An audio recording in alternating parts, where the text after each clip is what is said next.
And probably, do you think it's possible, or rather, do you think it will be effective, like as soon, because hey, Gen Z wanataka vitu zifanyike ASAP. Yeah, will probably take quite right now today. Mzee tunamalizia. Right now, Shiko, you can see I'm very upbeat. Nimefurahi sana. Yeah, true. Right now, as Eric OMONDI, for the first time, I'm not demanding from Ruto. I'm not demanding. For the first time, I am suggesting. I am proposing. I am requesting. Sasa tone yangu imechange. Naomba. Mr. President, it will take time. But before you leave office, Mr. President, remember you are the last of your generation.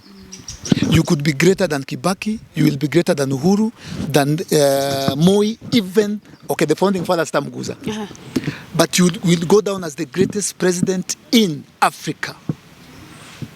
If you appoint a Mama Mboga to the cabinet secretary, a border to cabinet secretary, if you make sure before the end of your term, you take us to a referendum. I can take us to a referendum. I thought about it. I can start it now. It is constitutional. Yeah. But if the president can take us to a referendum to reduce the number of governors and counties, atawacha legacy yenye itakuwa celebrated internationally. Because pesa mingi, we thought we devolved services, we devolved corruption. Counties are more corrupt than the national government. Nashiko, mimi sina mbio juu, tunaenda step by step. Executive, we are done. Not completely, but we are done.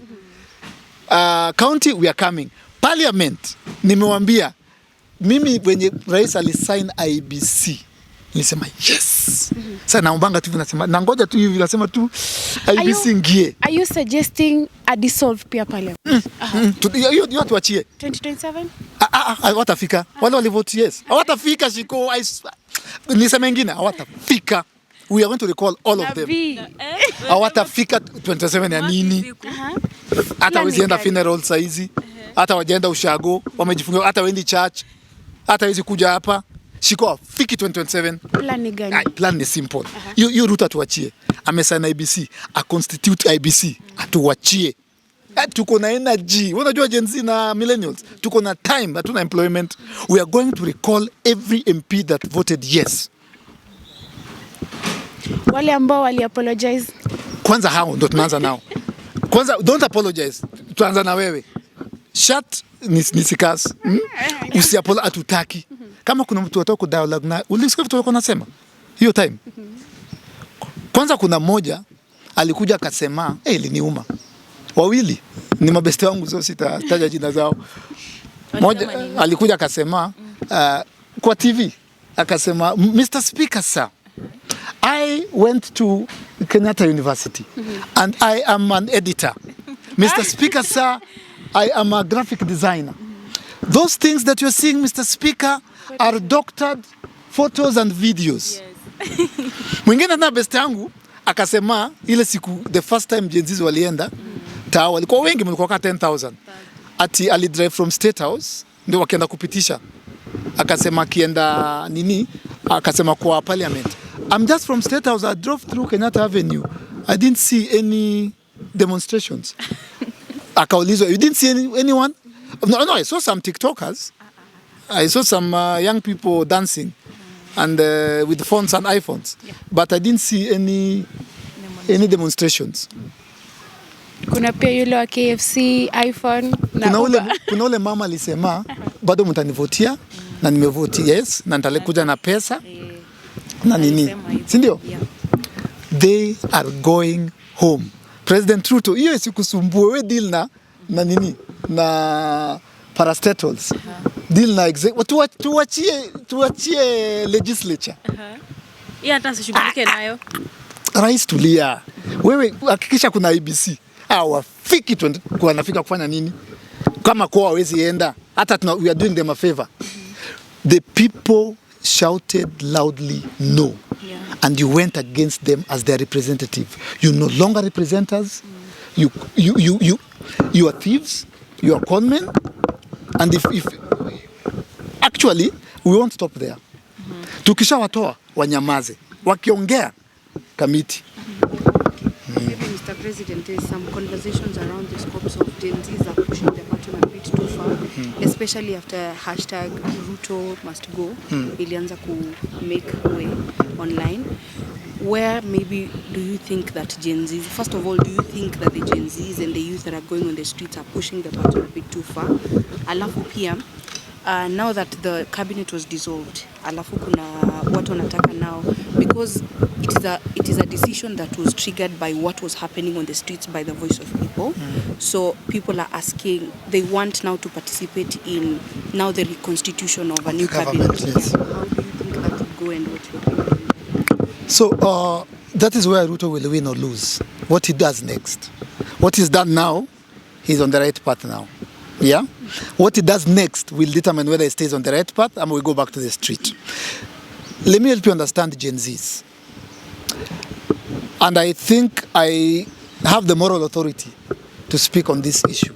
Because I think, saa zingine pia, because nimelala kwa flaws mingi za cells mingi, na nimeangushwa hata sasa niko na uchungu hapa kutoka kwa farasi. I think I have the right to say what I'm about to say.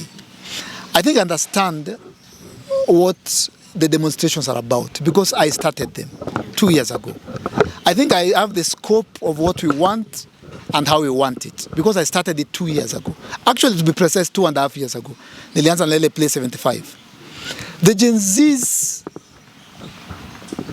if I may quote one pastor, is a hammer that God is using to change things in Kenya. The Gen Zs have done their part. Wamekuja waka change systems, waka shake foundations. Mungu amewatumia.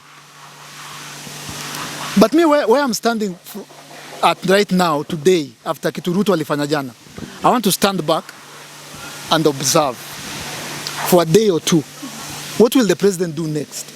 Then from there, I can tell people, ndio tunaipata. That's what nimezistipulate hapa. Fire so and so, fire the IG of police, reduce governors, appoint Mama Mboga. And hiyo Mama Mboga mimi na insist najua kwa nini. Tudi nikikupromise kitu hapa Kenya, lazima nikipromise yangu. That's the only way tuta fight corruption na tutakuwa accountable. Nikikupromise kitu lazima nikisema tutafanya interview hapo in Citizen at 8. The president never talked about young people, or he did kidogo, never talked about doctors. The president never talked about lawyers. He never talked about surgeons. He talked about Mama Mboga and border. Severally, continuously, consistently, persistently. He said, huyu Mama Mboga, huyu boda, tukiingia pale, tunainua huyu. Tunatengeneza serikali ya Mama Mboga. Mr. President, appoint a Mama Mboga. Mr. President, appoint a Mama Mboga. Wako na madigrii. Wako hapa Kilifi na pale Kakamega. Tutawapata. Na Mama Mboga can also be symbolic. So lazima kuwe ni mama anauza mboga. Okay, Eric, now that wewe Yes. After Ruto kupaya cabinet, so many people felt kwamba that is not the solution bado. At the same time, ya pale on X, watu wana argue that some of the CSs kama Murkomen wanafaa wafanywe uchunguzi sana EACC because they are no longer in the cabinet because Murkomen kuna so many cases watu wanasema alikuwa on a final part ya police JKIA to some groups jina toka wapi. Do you think kwamba nikutana na wengine Kisumu jana? Yeah. Wanakaa waindi hivi. Anafaa sasa that role ya sasa jamaa ametoka pia anasema he fights corruption, achunguze wenye sasa walikuwa kwa power na wana flaunt money wenye watoto. So one thing at a time. Tusichanganye station. Tusianze kuingia kotini na Murkomen sahi. Energy itaenda hapo. So let's fire first. Let's finish what we started. Tumeanza na cabinet secretaries, tunaenda ma parastatals, tunaenda IG of police. Kuna mtoto hata tujazika alishutiwa na polisi. Kuna watu wamekufa wengi sana mnajua. IG aende, we deal with the atuna nini, Gen Zs ni wayang. Tuko na time bro. our MPs walivote yes waende, si 2027, hiyo ni insult.